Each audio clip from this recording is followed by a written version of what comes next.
المجرمین وعلی آلک و اصحابک یا سیدی یا خاتم النبیین۔ خالق کائنات، مالک کائنات جل جلالہ کے فضل و کرم اور اس کی توفیق سے ایک مرتبہ پھر ماہ رمضان المبارک ہمیں نصیب ہوا۔ اللہ کا شکر ہے، مالک اس کی ہر گھڑی سے فائدہ اٹھانے کی ہمیں توفیق عطا فرمائے۔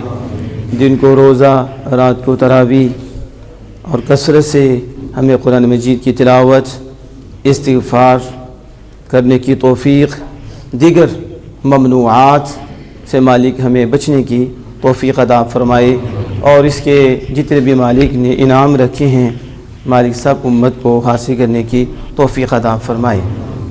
جیسا کہ آپ کو پتہ ہے کہ ہر ماہ کو جب رمضان آتا ہے تو پھر دروس کا سلسلہ جاری ہوتا ہے۔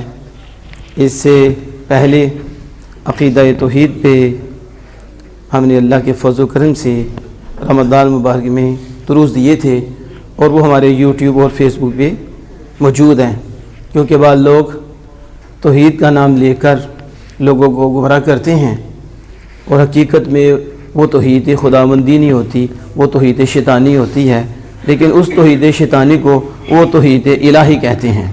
تو اس حوالے سے بھی ہم نے، کیونکہ وہ الزام لگاتے ہیں کہ یہ جو سنی ہیں یہ تو توحید کو جانتے ہی نہیں، ہم نے کہا توحید کو ہم جانتے نہیں تو پھر جانتا کون ہے؟ جو خدا کو نہیں جانتا وہ کس کو جانتا ہے؟ اور اللہ کا فضل ہے، ہم کہتے ہیں ہمارے سامنے بیٹھو، ہم بتائیں تمہیں توحید کی تے کا بھی نہیں پتہ۔ توحید ہوتی کیا ہے؟ توحید اس چیز کا نام نہیں ہے کہ نبی کوئی شے نہیں ہے، اس کو توحید نہیں کہتے، وہ تمہاری توحید ہوگی۔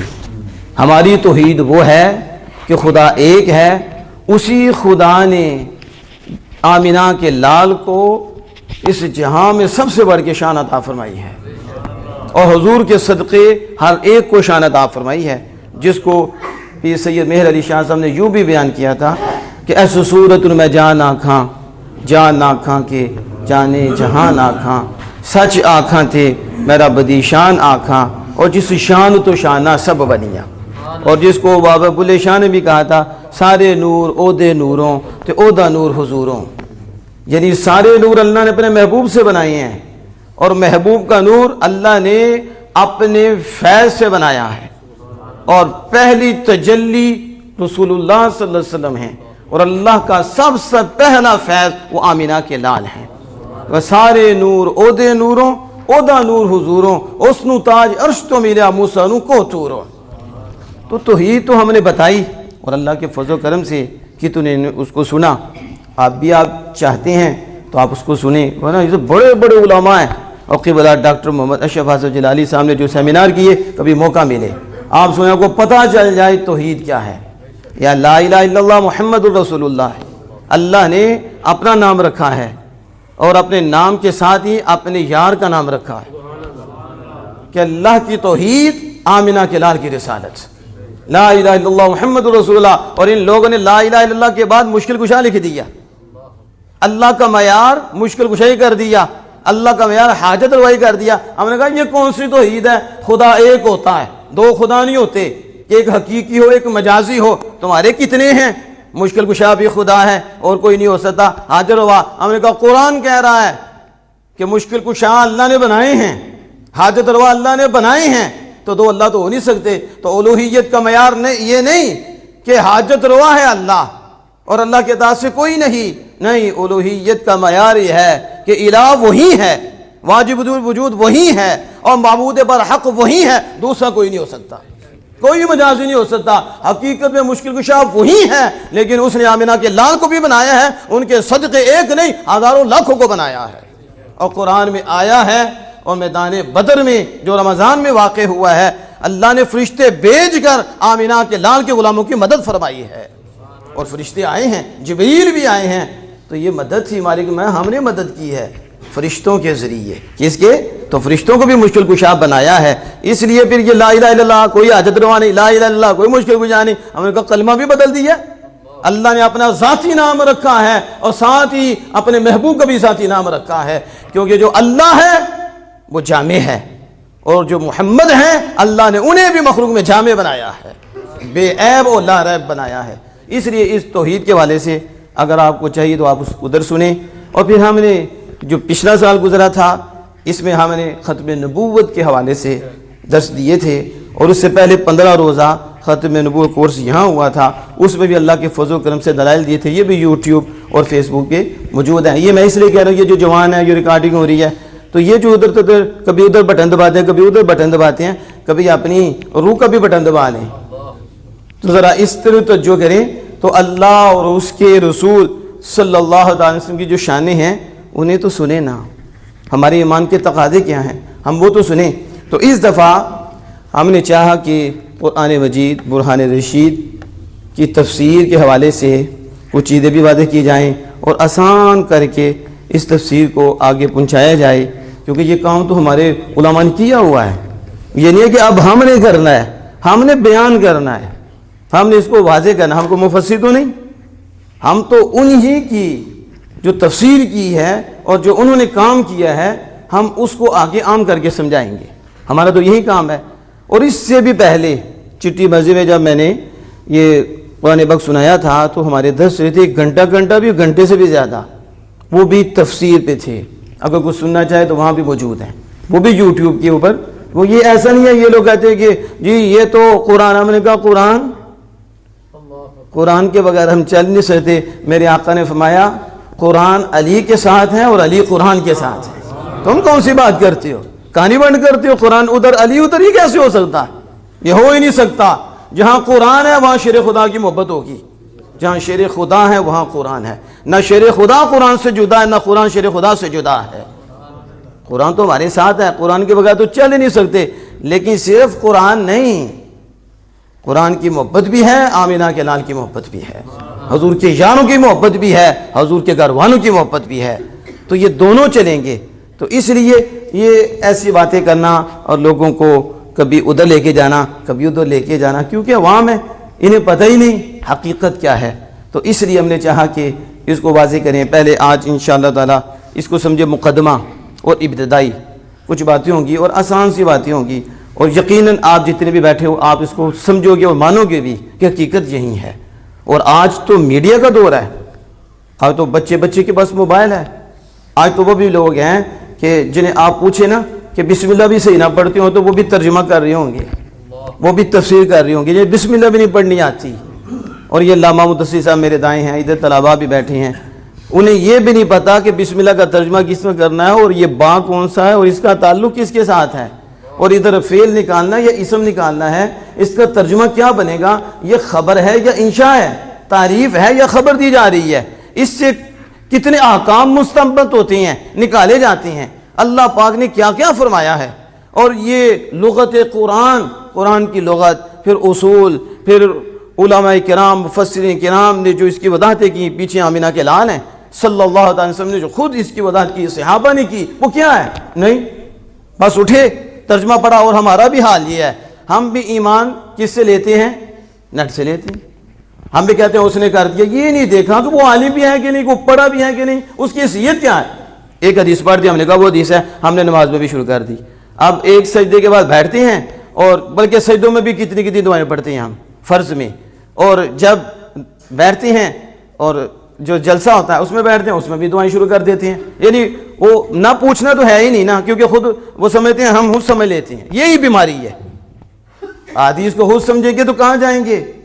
اور کچھ نفلوں کے متعلق ہوتی ہیں, کچھ فرض کے متعلق ہوتی ہیں, انہیں سمجھانے والے علماء ہیں, فقہاء ہیں, جنہوں نے اتنی محنتیں کی ہیں. یہ احادیث نفلوں کے بارے میں ہے, اس میں یہ دعائیں کریں گے, اس میں یہ کریں گے, فرضوں کے میں نہیں, فرضوں میں یہ ہے. لیکن دکھ یہ ہوتا ہے پوچھتے نہیں.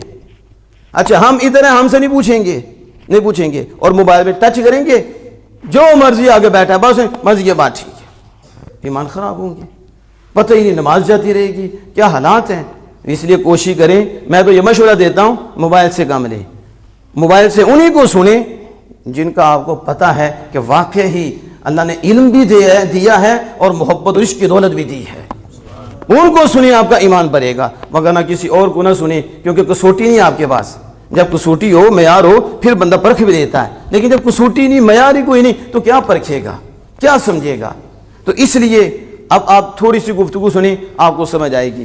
یہ میرے پاس مفتی احمد یار خان نعیمی مفسر قرآن، ان کی تفسیر ہے تفسیر نعیمی، اور آپ نے جو کام کیا اللہ کا فضل۔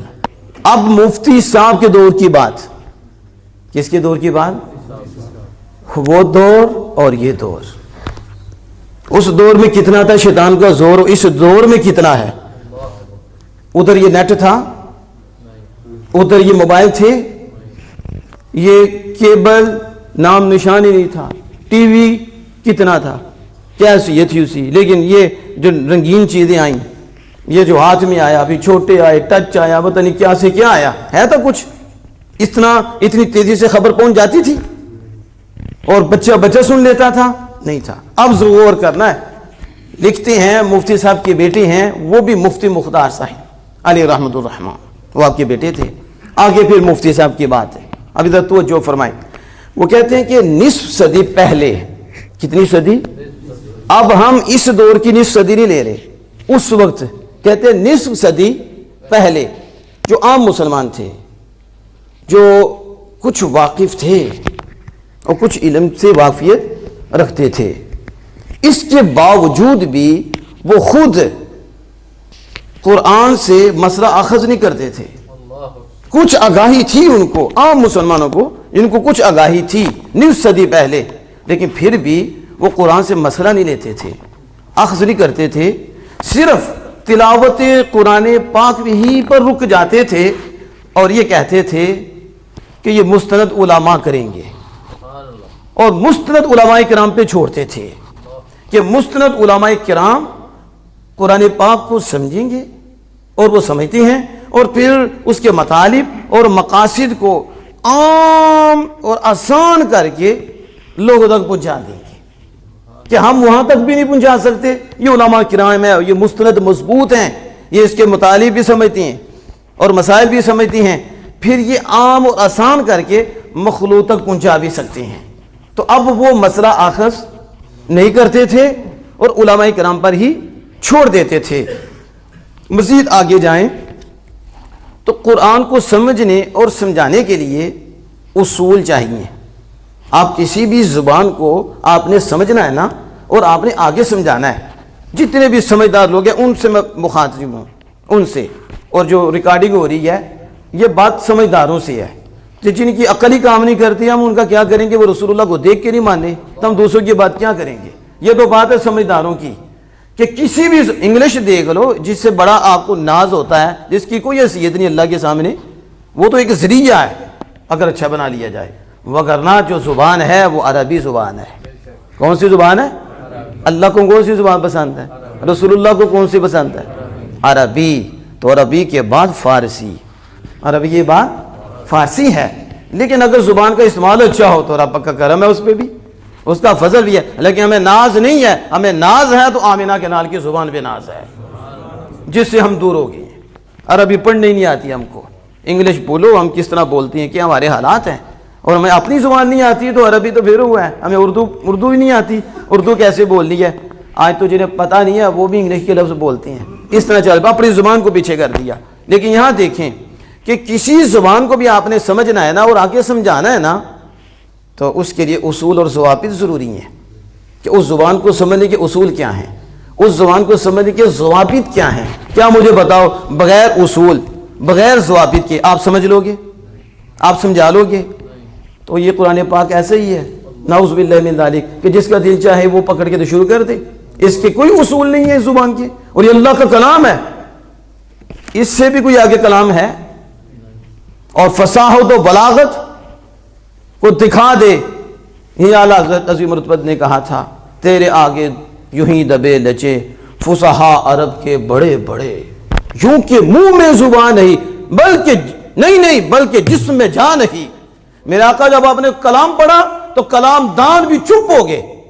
وہ عرب جو اپنے کلام دانی پہ ناز کرتا تھا اور کہتا تھا کہ ہم عربی ہیں اور یہ گونگے ہیں، یہ باقی سارے عجمی ہیں، یہ گونگے ہیں، انہیں اپنی زبان پہ فخر تھا اور یہ سمجھتے تھے کہ ہم ہی زبان دان ہیں۔ تو جب اللہ نے یہ معجزہ آمینہ کے لال کو عطا فرمایا، تو جب حضور نے یہ معجزہ پڑھا، اور زبان مصطفیٰ جان رحمت کی تھی، کلام خدا تعالیٰ کا تھا، جب حضور بولے تو اعلیٰ حضرت فرماتے ہیں کہ یوں کہ جسم میں جان ہی، جو دعوے کرنے والے تھے کہ ہم اور اہل سخن تھے اور کلام آور تھے، کلام لانے والے تھے، کلام بنانے والے تھے، جب اللہ کا یہ کلام پڑھا تو وہ چپ ہو گئے، کہا یوں کہ جسم میں جان ہے، کہا نہیں جسم میں جان ہے، زبان نہیں منہ میں نہیں، بلکہ یوں ہو گیا کہ جیسے مر ہی گئے ہیں کہ جسم میں جان ہی نہیں۔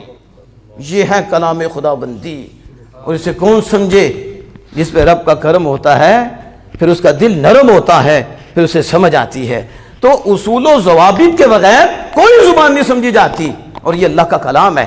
تو جب اسے سمجھانا تو پھر اس کے لیے اصول ہیں اور اس کے لیے ضوابط ہیں۔ علماء کرام نے تقریباً 21 علوم لکھے۔ کتنے؟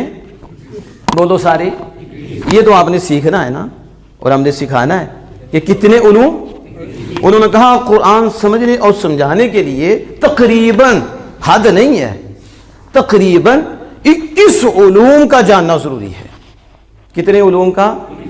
21 علوم۔ اب ان میں چند علوم دیکھیں، علم صرف، نحو، پھر معانی، بیان، بدیع، جو ہمارے مدارس میں پڑھائے جاتے ہیں، یہ معانی، بدیع، یہ بیان، یہ ادب، فلسفہ، لغت، زبان، لغت، پھر حساب، اس میں فقہ، اس میں تفسیر، اور اس میں علم کلام، اس میں جیومیٹری، اس کے اندر حساب، اس کے اندر جغرافیہ کا علم، تاریخ کا علم۔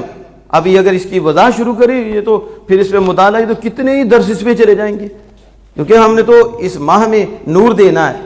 انشاءاللہ ہماری تو تفسیر جلالین جو ہے ہم نے شروع کی ہوئی ہے، وہ عربی میں ہے، اور اس کا متن بھی پڑھا جاتا ہے، اس کے حاشیہ بھی پڑھا جاتا ہے، وہ ہمارا 150 سپارے سے اوپر ہو چکا ہے، وہ بھی یوٹیوب پہ موجود ہے، وہ عربی کی ہے، اور اس میں عربی پڑھتے ہیں اور اس کی شرح کرتے ہیں، لوگوں کو بتاتے ہیں دیکھو قرآن جنہوں نے سمجھا ہے انہوں نے کیسا سمجھایا ہے، اور وہ ہمارے یوٹیوب پہ موجود ہے۔ وہ انشاءاللہ زندگی رہی اللہ فضل فرمائے تو ہم اس کو مکمل کریں گے، اور یہ بھی ہمارے اس مدرسے کا ایک تاج ہوگا اور اس مسجد کا تاج ہوگا کہ جہاں اتنے دروس ہو رہے ہیں، اس کے ساتھ ساتھ تفسیر جلالین ہے، جو آپ کو دائیں بائیں دور تک نہیں پتہ چلے گا کہ کسی نے یہ کام کیا ہے، اور یہ اللہ کے فضل و کرم سے ہمیں توفیق حاصل ہوئی، تو ہم نے یہ بھی شروع کیا، ہمارے بچے بھی پڑھ رہے ہیں۔ تو میں بتا رہا ہوں، اب دیکھو تاریخ کا علم بڑا مشکل علم ہے، جغرافیہ، اور پھر فلسفہ، علم کلام، یہ علوم، اصول اور تصوف وغیرہ وغیرہ،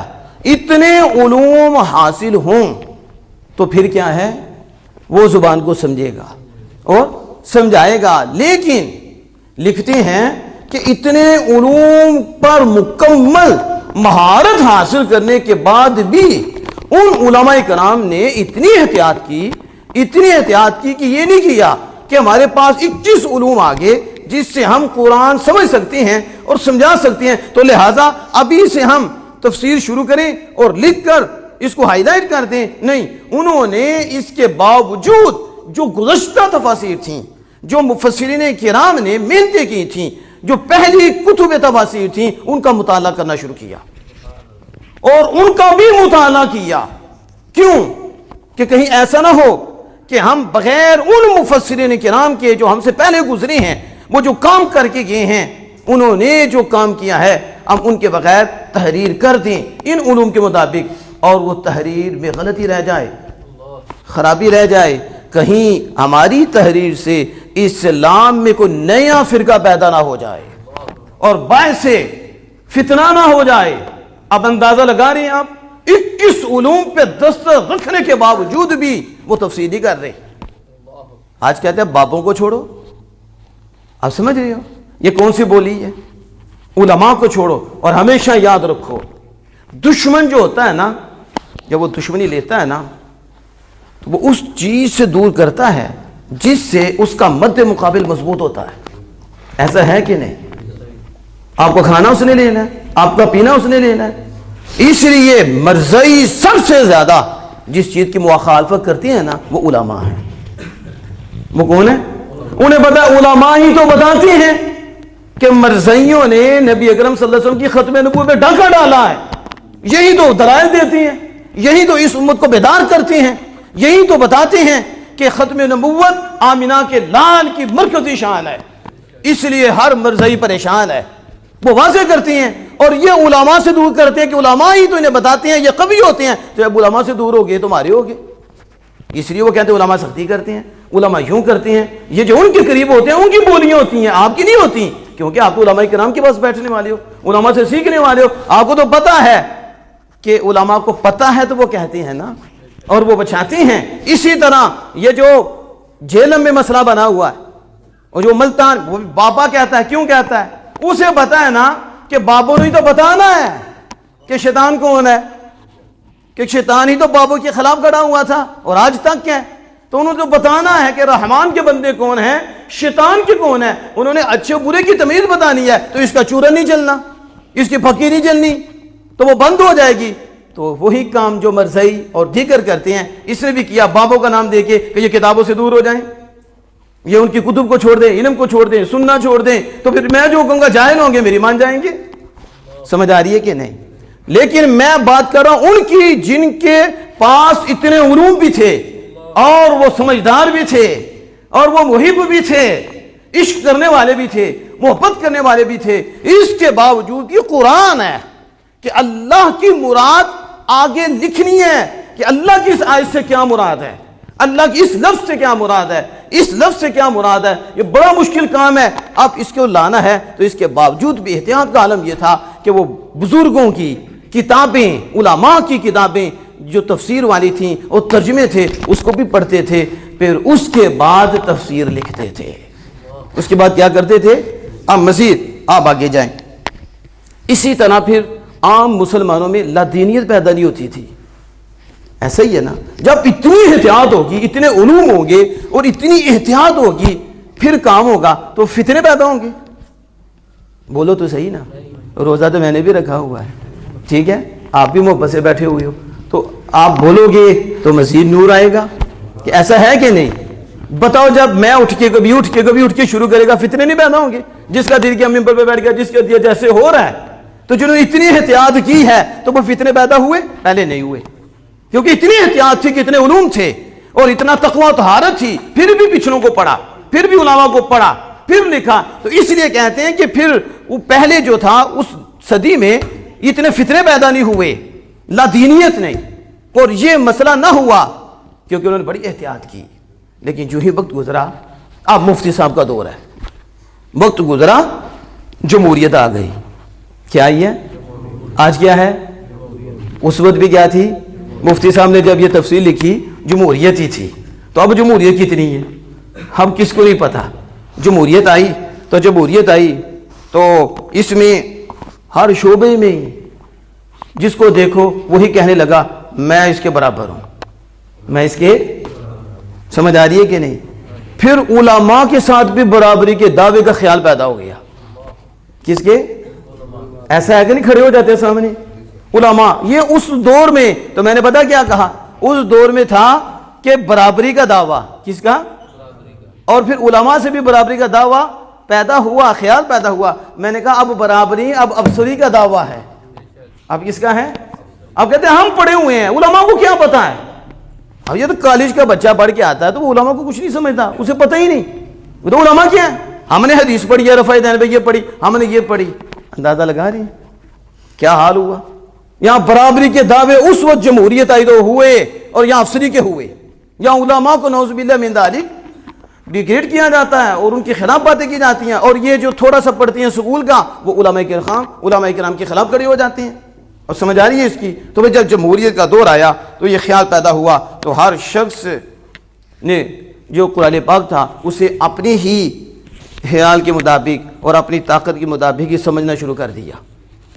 اس دور میں سمجھنا شروع کیا. تو آج کے دور میں میں بتانے کی زیادہ ضرورت نہیں, آپ کے پاس نیٹ ہے, موبائل ہے, دیکھ لو کون کون کہتا ہے میں خود سمجھتا ہوں.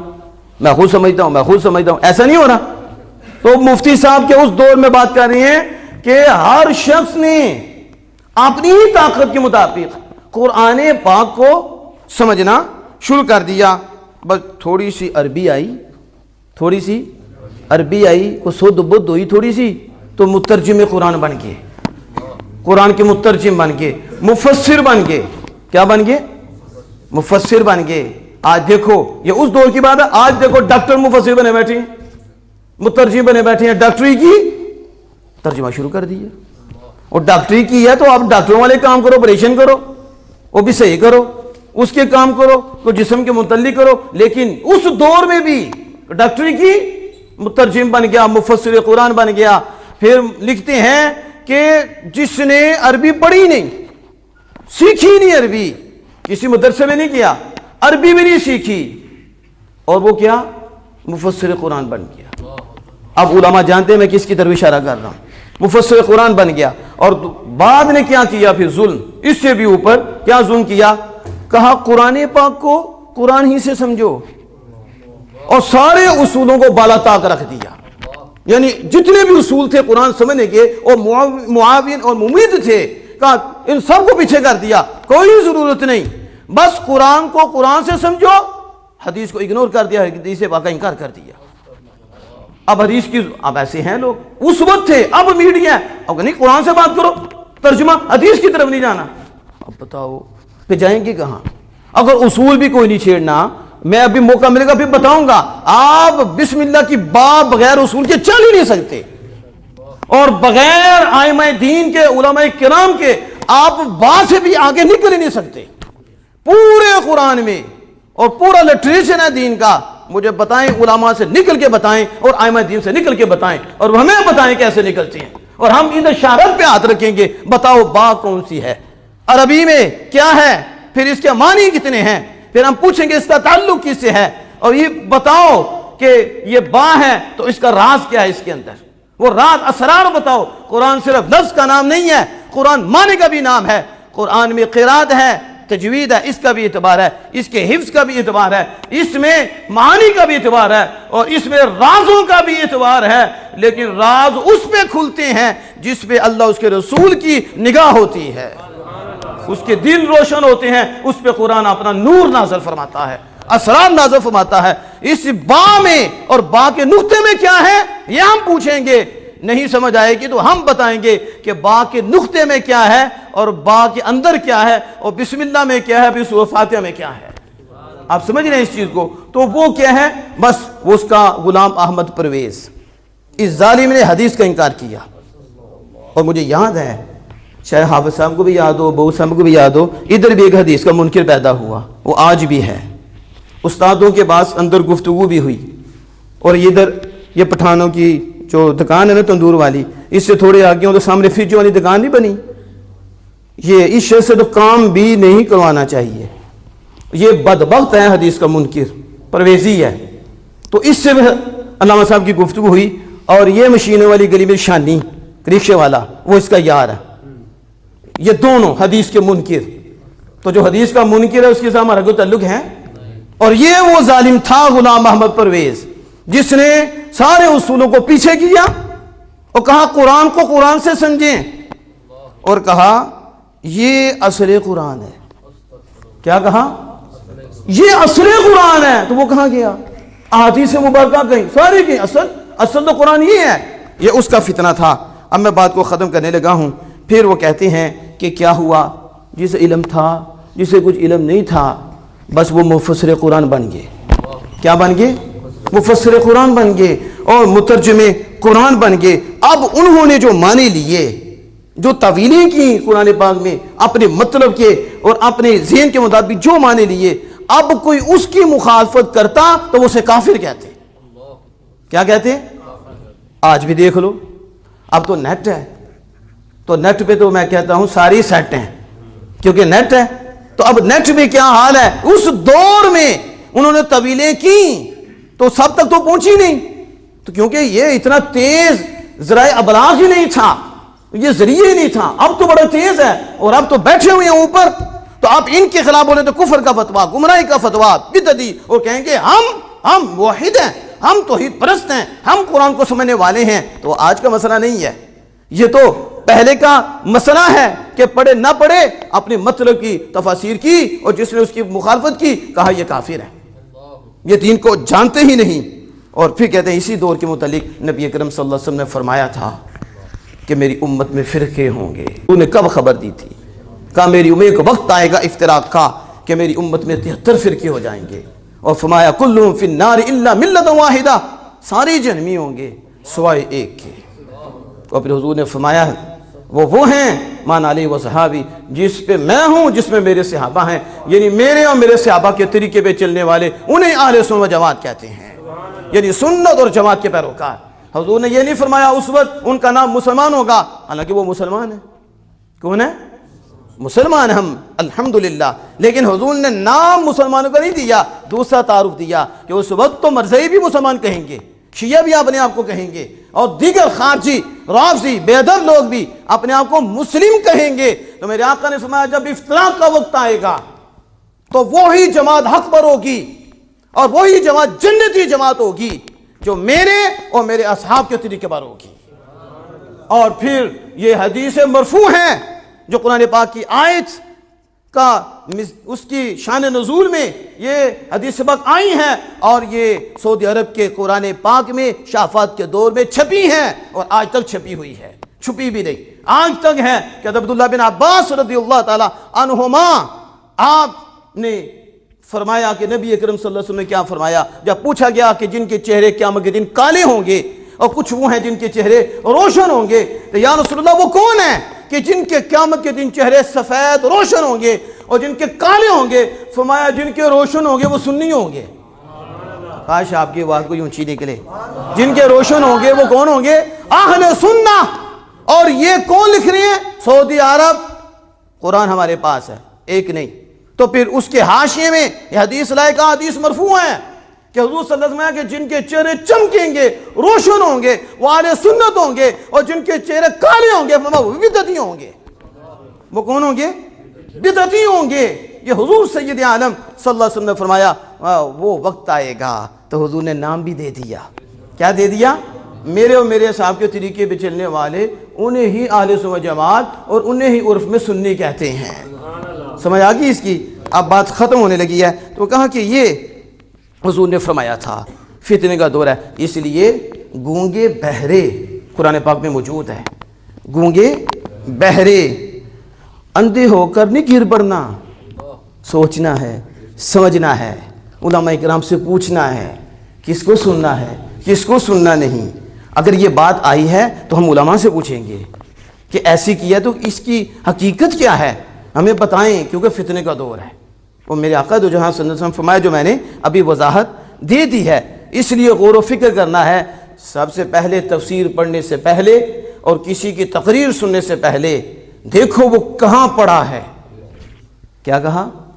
دیکھو وہ کہاں پڑھا ہے اور کیسا پڑھا ہے. تو کہاں پڑھا؟ وہاں ہے جہاں بات بعد میں ہوتی ہے، اللہ اور رسول کی محبت کا نور پہلے دیا جاتا ہے، جہاں ادب کی دولت ہوتی ہے. کہاں پڑھا اور کیسا پڑھا.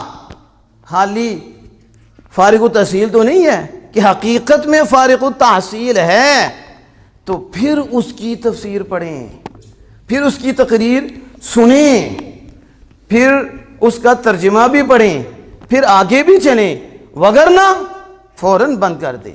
کیونکہ ایک منڈی میں تفسیر نہیں ہے، بڑی تفسیر ہے. اور اب نیٹ پہ ایمان لیتے ہیں، کہتے ہیں نہیں ہم نیٹ پہ پڑھ لیتے ہیں، ہم نیٹ پہ سرچ کر لیتے ہیں. کس پہ؟ تو جو نیٹ پہ سرچ کرنے والے ہیں ان میں آپ دیکھو ان کی اپنی کتنی سرچ ہوئی. وہ تو پریشان ہو گئے، اب کیا کریں کدھر جائیں. تو ہم نے کہا علماء کے پاس آ جاتے تو نہ یہ سوال ہوتے نہ شک و شبہات ہوتے، سیدھے ہی بارگاہ مصطفی میں لے جاتے، تمہیں دکھاتے اس کے متعلق. اللہ عز و جل نے خود فرمایا اور اعلیٰ حضرت امام اہل سنت الشام رضا حافظ بریلوی علیہ رحمۃ الرحمن نے بھی اس کے متعلق بڑی خوبصورت وضاحت فرمائی کہ مالک نے فرمایا محبوب کہہ دیجئے ان کو اگر تم اللہ سے محبت کرتے ہو اور اگر تم اللہ سے محبت کرنا چاہتے ہو، تمہارا دعویٰ تو یہ ہے کہ ہمیں اللہ سے محبت ہے اور دعویٰ یہ ہے کہ ہم اور اللہ کو محبوب بنانا چاہتے ہو، تو اللہ فرماتا ہے محبوب انہیں کہہ دو پھر تیرے پیچھے چلے. کیا کریں؟ ذرا سنو تو صحیح نا. یہ تو کہتے ہیں نبی کا مقام کوئی نہیں، نبی کو نکال دیں پیچھے. اب رب نے یہ نہیں فرمایا کہ سیدھا فرمایا محبوب نے کہیں میرا حکم مانے، اللہ کے پیچھے چلنا اللہ کا حکم ہے. نے کہا محبوب آپ کے پیچھے چلیں، آپ کے پیچھے چلیں، یہ مجھے محبوب بنانا چاہتے ہیں تو محبوب نے کہہ دیں تسی صرف پیچھے چلو، پیچھے پڑو نہیں، تسی صرف پیچھے پیچھے رہو، میرے محبوب دے تھوڑا کام میں پیچھے رہنا، ہم دنیا داروں سے تمہیں آگے کر دیں گے اور تمہیں اپنا یار بنا لیں گے. پہلے تم یار بنانا چاہتے تھے، کوئی آسان کام ہے کسی کو یار بنانا، اور پھر مجھے یار بنانا، تو پھر میری باتیں تو جسے میں بنا لوں تو پھر یار یار کے نخرے اٹھاتا ہے. فرمایا پہلے تم مجھے بنانا چاہتے تھے، میں نے ایک ہی یار بنایا ہے، اس کے صدقے سارے بنا رہا ہوں، اسی ایک یار کے پیچھے محبت سے چل پڑو. تم مجھے بنانا چاہتے تھے، میں تمہیں بنا لوں گا، تو پھر صرف محبوب ہی نہیں بناؤں گا، تمہارے گناہ کو بھی بخش دوں گا. اسی پہ شاعر مشرق نے کہا تھا کہ کی محمد سے وفا تو نے تو ہم تیرے ہیں.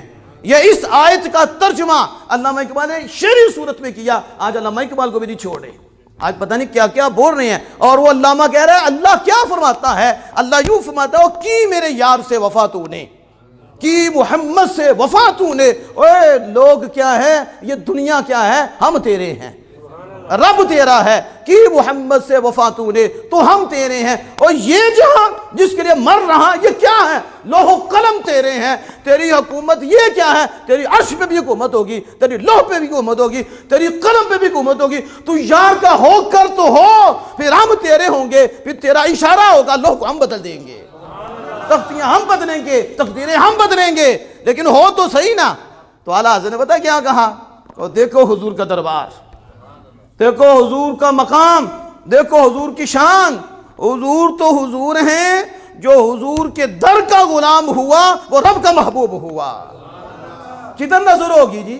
جب تم نے اللہ کی طرف جانا ہے تو اللہ کہتا ہے میرے محبوب کے پیچھے، تو کدھر جاؤ گے، کدھر توجہ جائے گی؟ حضور کی طرف جائے گی. اللہ تو محبوب کی طرف کرا رہا ہے. کس کی طرف؟ میرے تک آنا ہے تو یوں نہیں، میرے یار ہیں. جس نے یار کو سنبھال لیا اور اسے پیار کر لیا، اس کے نقش قدم پہ چلا، میرے یار کے میں نے اتنے اعلیٰ بنا دیے ہیں، جو یار کی اداؤں کو اپنائے گا وہ اسے اپنا محبوب بنا لیں گے. بس یہ ہے وَيَغْفِرْ لَكُمْ ذُنُوبَكُمْ، اللہ تمہارے اگلے پچھلے گناہ معاف فرما دے گا. وَاللَّهُ غَفُورٌ الرحیم، اور اللہ بخشنے والا بڑا مہربان ہے. تو آج ہم نے ایک حصہ اس حوالے سے آپ کے سامنے رکھا مختصر. کل انشاءاللہ تعالیٰ پھر قرآن پہ بات کریں گے کہ قرآن کے معنی کیا ہیں. پھر اس کے بعد ہم انشاءاللہ تعالیٰ نزول پہ بات کریں گے کہ نزول کے معنی کیا ہیں، نزول کیسے ہوتا ہے. پھر نزول کے بعد پھر ہم آگے چلیں گے مختصر کرتے ہوئے وحی کے بارے میں، وحی کے بارے میں بھی کچھ باتیں کریں گے. پھر ترجمہ اور مختصر سی آپ تھوڑی سی کوشش کریں. یقیناً تکلیف تو ہوتی ہے، لیکن اللہ کے لیے یہ کچھ بھی نہیں. صحابہ نے تو جانے دے دی، وطن چھوڑ دیے، اور ہماری جو حالت ہے، ہمیں کتنی ضرورت ہے، بہت ضرورت ہے. سب سے زیادہ ضرورت ہے ایمان بچانے کی آج کے دور میں. اس لیے آپ کوشش کریں. میں بھی سمجھتا ہوں کہ ظاہر تھک جاتے ہیں، کاروباری بھی ہیں، جانا بھی ہوتا ہے، لیکن ہم سمجھتے ہیں یہ ساری چیزیں پیچھے ہیں. سب سے پہلے اللہ اس کے رسول کی محبت ہے. جب یہ مل گئی نا، آپ کو رزق کی ٹینشن بھی دور ہو جائے، یہ پریشانیاں بھی دور ہو جانی، کرم ہو جانے ہیں. اللہ جل وعلا سے دعا ہے اپنے محبوب کریم صلی اللہ علیہ وسلم کے صدقہ سے ہم سب کو عمل کی توفیق عطا فرمائے.